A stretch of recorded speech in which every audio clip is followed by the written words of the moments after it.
Hey guys, it's Unders. In today's Logic Pro tutorial, I'm going to show you the Auto-Tune feature that's built into Logic.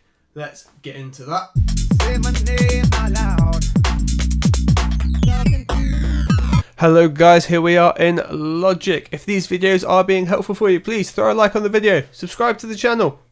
If you've got any questions or videos you would like to see, throw that in the comments down below. So what we're looking at today is a relatively simple video. This should be quite quick for you guys. It's just having a very quick look at the Auto-Tune feature.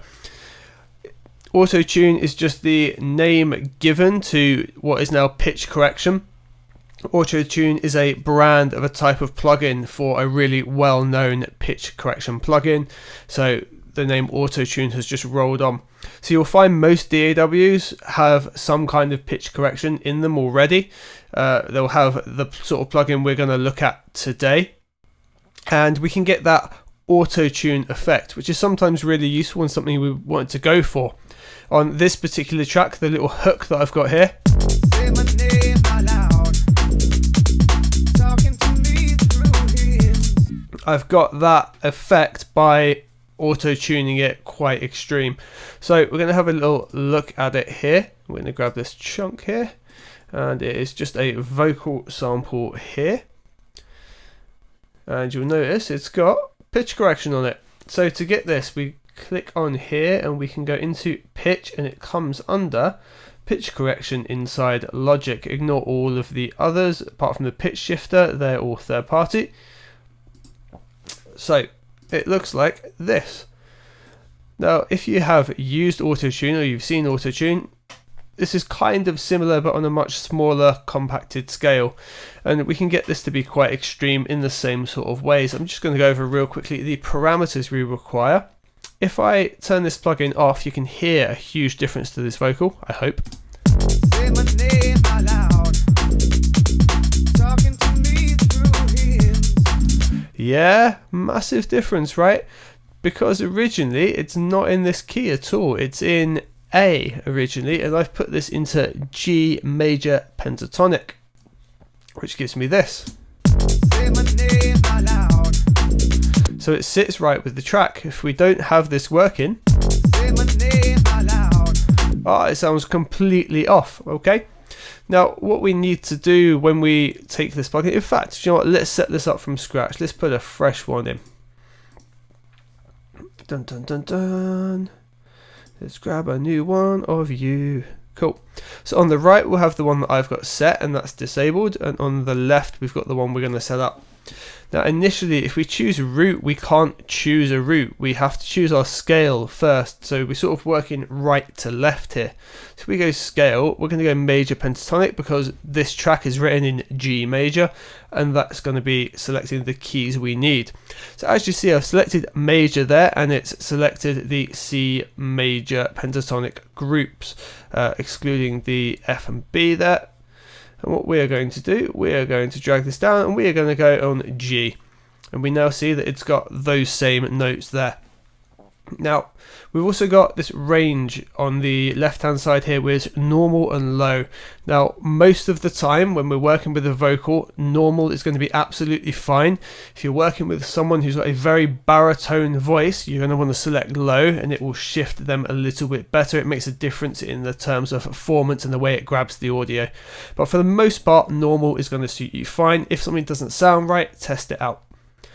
We can also bypass particular notes here, so if I didn't want to have particular ones enabled, we can get rid of those. We can also bypass the sharps here up at the top. Most important things here are going to be this response time. Now, I have it set to 0. That's what gives that auto-tune effect, that it's happening instantly. There's no fluctuation in the audio, there's no drift to the notes, it instantly happens. And you'll be able to hear here, because we're going from quite an extreme key change. If I have this 122 milliseconds set, it's still not going to sound right. Say my name out loud. In fact, it's worse, it wobbles all over the place. If we bring that down to 0 though, we're exactly what we need. Say my name out loud. Talking to me through him. So that grabs dead on what we're after. Now, you can adjust the octave here, so you can have it so it dips slightly in terms of sense, so we can drop it by an octave as well, and that will sound like this. Say my name out loud, talking to me through hymns. Say my name out loud, talking to me through hymns. Now I know what you're thinking, it hasn't adjusted the audio that much. It hasn't pitched the whole thing down. It grabs the formants, and the formants are sort of the key frequencies sticking out in the areas. They're the things that define a voice, and it shifts just those. Say my name out loud, say my name out loud. Hear the difference there? That is essentially it. What we do have here is a correction meter at the bottom that lets you see how much it's being corrected, and by how much in terms of cents. You can see it's going crazy working on this. Say my name out loud. But it's doing what we need. It's creating that Autotune T-Pain style effect, and we can do it straight in Logic. We don't need any extra plugins. It requires a little bit of setting up, a little playing around. Now, something else you can do if you want this to be a little bit more natural is work with the BPM of your track. I think this is probably about 140 as 130, and we can drop region down here, and we're going to have delay here. Delay is going to show us in milliseconds some musical timers. If we have 164, for example, which gives us 28.8 milliseconds, that might be something quite nice to set as like a musical timing if you're going for a more natural sound. Now we're changing the key completely, so it's not going to work, but if you're just subtly correcting a vocal, correcting it in time with the rest of the music, it sounds a lot more natural. Say my name out loud. Just doesn't work when we're being this extreme. Guys, I hope that video was helpful for you. I will see you on the next one. Thank you very much for liking and subscribing.